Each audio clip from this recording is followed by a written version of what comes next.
بسم اللہ الرحمن الرحیم۔ آج کے ٹاپک کے ساتھ کہ کچھ احکامات ہیں، ریچولز ہیں جن میں وضو کے مسائل تنی فرائض ہیں، ان کو لے کے آپ کی خدمت میں حاضر ہیں۔ وضو اسلام کا ایک اہم فریضہ ہے جس کے مطابق انسان پاک صاف ہو جاتا ہے اور پھر اللہ تعالیٰ اپنی رحمت خاص سے اسے نماز یا قرآن پڑھنے کی توفیق عطا فرماتے ہیں۔ جہاں تک بات ہے وضو کی، تو وضو کرتے وقت سب سے پہلے دونوں ہاتھوں گھٹوں تک، آپ کے جو ہاتھوں کے گھٹ ہیں وہاں تک بسم اللہ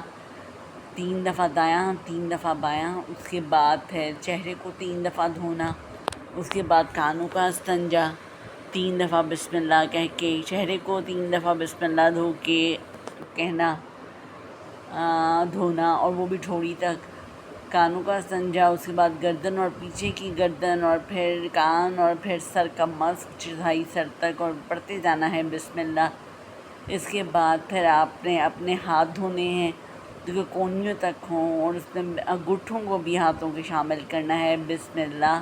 پڑھنا ہے۔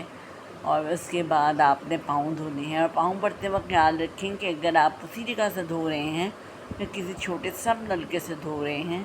تو اس کے لیے بسم اللہ آپ نے منہ میں پڑھنا ہے، دل میں پڑھنا ہے، کیونکہ پاؤں ہے، پاؤں پہ ہمارے اللہ نہ کرے قطرے بھی پڑ سکتے ہیں جب ہم واش روم میں جاتے ہیں۔ دل میں پڑھنا ہے 3 دفعہ بسم اللہ۔ وضو کے فرائض میں جہاں پر بہت سی باتیں ہیں، اس کے لیے ضروری ہے کہ جگہ بہت پاک صاف ہوئے۔ کوشچن عام طور پہ ہم ریز کرتے ہیں کہ جیسے وہ لوگ ہیں جن کے واش روم میں وہیں سنک لگا ہوا ہے، وہیں وہ ٹوائلٹ کا جو لگا ہوا ہے ٹوائلٹ، اور تو وہاں پہ کیا کیا جائے، تو کوشش کی جائے ایسی جگہ وضو کیا جائے جیسے گھر کے باہر کوئی سنک ہے، باہر والی جگہ پہ لگا ہوا ہے، تو اس جگہ پہ وضو کیا جائے تاکہ اللہ تعالیٰ پسند فرمائے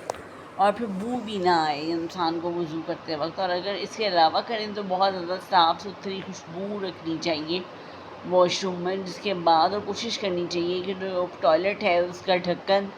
یا وہ اس طرف منہ نہ کیا جائے۔ پھر ایک طریقہ یہ بھی ہے کہ بناتے وقت یہ خیال رکھا جائے کہ اس کا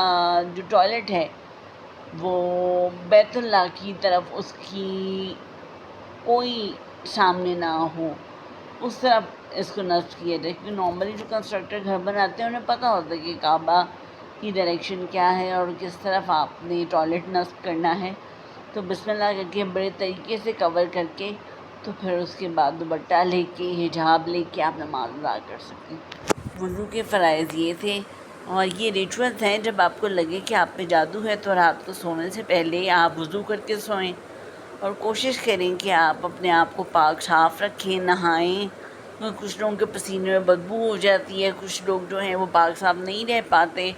تو آپ نہائیں اور وضو کریں۔ وضو جو جتنی دفعہ کرے گا وہ اللہ کی رحمت کے خزانے میں ہوگا۔